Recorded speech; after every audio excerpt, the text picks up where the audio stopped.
Kita berdoa. Kasih karunia dan damai sejahtera yang dari Allah Bapa kita dan anaknya Tuhan Yesus Kristus menyertai kamu sekalian. Amin. Shalom saudara, firman Tuhan pada hari ini untuk kita tertulis dalam kitab Mazmur pasal 37 ayatnya yang ketiga. Demikianlah firman Tuhan. Percayalah kepada Tuhan dan lakukanlah yang baik, diamlah di negeri dan berlakulah setia. Saudara-saudara terkasih, Mazmur 37 ini adalah sebuah pengajaran hikmat dari pemazmur. Bagaimana dia mengajarkan supaya setiap orang percaya atau orang-orang pilihan Tuhan juga dia bisa tetap setia, dia bisa tetap berbuat baik, berlaku baik, sekalipun di tengah-tengahnya ada banyak orang yang hidup tidak baik. Jika kita baca dari ayat yang pertama, dikatakan di situ, janganlah marah karena orang yang berbuat jahat. Janganlah iri hati kepada orang yang berbuat curang. Saudara-saudara terkasih, pada kehidupan kita masa kini kita melihat bahwa ada banyak orang yang kita lihat berhasil secara kehidupannya, kalaupun dia melakukan itu dengan cara yang curang dan juga cara yang jahat.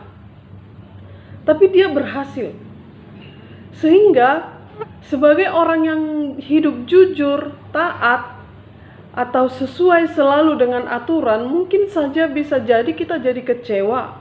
Lalu timbul pikiran, kenapa dia yang berbuat jahat saja, yang berbuat curang, bisa mencapai kesuksesan itu.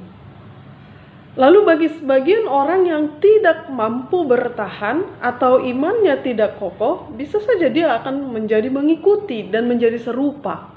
Nah, untuk itulah pemazmur datang memberikan kepada kita penguatan supaya iman kita tangguh. Seperti judul perikop ini dikatakan, kebahagiaan orang fasik itu adalah semu. Sehingga kita tidak menjadi membanding-bandingkan lagi kehidupan kita dengan orang lain yang kita lihat jauh lebih berhasil meskipun dengan cara-cara yang tidak baik. Itu yang diingatkan oleh pemazmur di sini, supaya kita sebagai orang percaya, sebagai orang yang mengenal Tuhan, bahwa kita harus tetap percaya kepada Tuhan dan melakukan yang baik meskipun sekeliling kita sedang tidak melakukan keadaan yang baik. Diamlah di negeri dan berlakulah setia. Nah, saudara-saudari yang terkasih, di dalam kehidupan beriman, kesetiaan menjadi salah satu yang tidak bisa kita tinggalkan. Kenapa? Karena seperti yang kami ungkapkan di awal tadi, apabila kita tidak punya iman yang kokoh, apabila kita tidak setia kepada Tuhan, maka apabila kita melihat keberhasilan orang fasik, kita akan bisa terikut dan tergoda. Oleh karenanya lah pemazmur mengingatkan kepada kita supaya kita bisa hidup setia. Kesetiaan sangat dibutuhkan dalam kehidupan beriman. Jangankan dalam kehidupan beriman, keseharian kita, berkeluarga, bersahabat, dimanapun kita, apabila kita menemukan teman-teman yang tidak setia, menemukan saudara-saudara yang tidak setia, maka kita tidak akan mampu bertahan. Demikian juga hari ini dikatakan di dalam firman Tuhan yang datang kepada kita, bahwa sebagai orang percaya, sebagai orang pilihan Tuhan, bahwa kita harus mampu hidup senantiasa berbuat baik di negeri di mana kita tinggal dan selalu setia. Saudara-saudari terkasih, secara khusus ini bisa juga terjadi di dalam dunia kerja. Kita sering melihat bahwa ada orang yang mungkin tidak sungguh-sungguh melakukan pekerjaannya. Lalu ketika mungkin ada atasan atau ada bosnya, dia bahkan bisa tampil menjadi pekerja yang terbaik. Dia berusaha, tapi itu kan kepura-puraan, sehingga mungkin bos yang tidak teliti atau atasan yang tidak teliti bisa menilai dia dengan mengatakan bahwa inilah yang terbaik. Ini yang melakukan yang baik, ini yang setia kepada atasannya. Tapi firman Tuhan hari ini mengatakan bahwa kalau orang-orang fasik bisa mengelabui, orang-orang fasik bisa menjadi sukses dan berhasil secara ukuran duniawi, ternyata kebahagiaannya semu, sementara, tidak akan bisa bertahan lama. Tapi orang yang percaya kepada Tuhan, kebahagiaannya akan mewarisi di bumi ini dan juga akan mewarisi kerajaan Allah. Itu yang telah dijanjikan di sini. Tak perlu kita khawatir, aduh nanti kalau saya tidak begini melakukan ini, sementara teman-teman yang lain melakukan cara-cara itu, padahal misalnya curang, saya menjadi bagaimana? Dikatakan di ayat kelima itu, serahkan hidupmu kepada Tuhan dan percaya kepadanya, maka dia akan bertindak. Jadi saudara-saudara, saudari yang terkasih, kita diminta hanya melakukan yang baik dengan kesetiaan. Kita harus setia. Ini secara khusus di masa-masa COVID-19 ini. Bagaimana mungkin para tim medis, para dokter yang sedang berada di garda terdepan untuk keselamatan, kesehatan. Bapak Ibu Saudara, kami sampaikan terima kasih untuk pelayanannya yang sudah memberikan segenap hati, segenap waktu, mungkin meninggalkan keluarga juga untuk tugas yang mulia ini.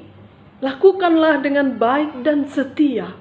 Sekalipun mungkin ada, tapi mohonlah itu tidak ada. Kita harapkan tidak ada. Ada yang masih bermain-main atau tidak tulus, tidak jujur melakukan. Tapi diminta pada khotbah kita hari ini, hendaklah kita setia melayani. Lewat pelayanan itu, lewat pekerjaan pelayanan itu, di bidang kesehatan yang saat ini menjadi barisan terdepan untuk keadaan saat ini.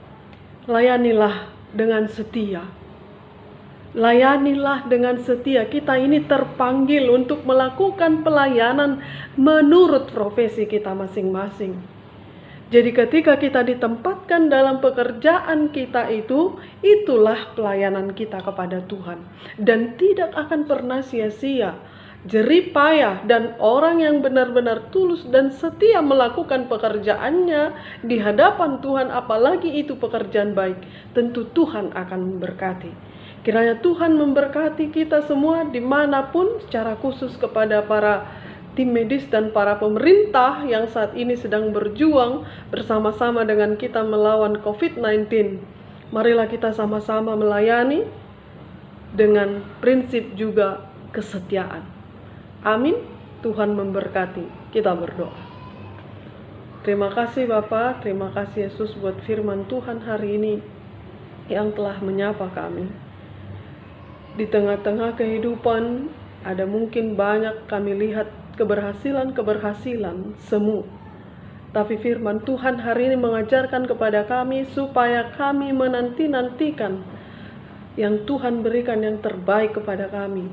Bagaimana kami akan menerimanya ketika kami berlaku baik di negeri yang dimana Tuhan berikan kami tinggal dan setia.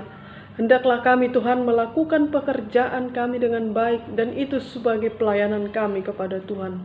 Secara khusus kami berdoa ya Tuhan untuk virus corona yang sedang melanda dunia ini, dan untuk negara kami. Kami mohon kepada seluruh tim medis, kiranya Tuhan memberikan hikmat, kesehatan, panjang umur, dan jagai mereka Tuhan. Dan segenap kami berikan Tuhan hati yang mau untuk saling menjaga, sehingga badai ini, jika Tuhan berkenan, kiranya segeralah berlalu. Ampuni dosa kami Tuhan, supaya kami layak menerima berkat-Mu. Di dalam nama Yesus Kristus kami berdoa dan mengucap syukur. Amin.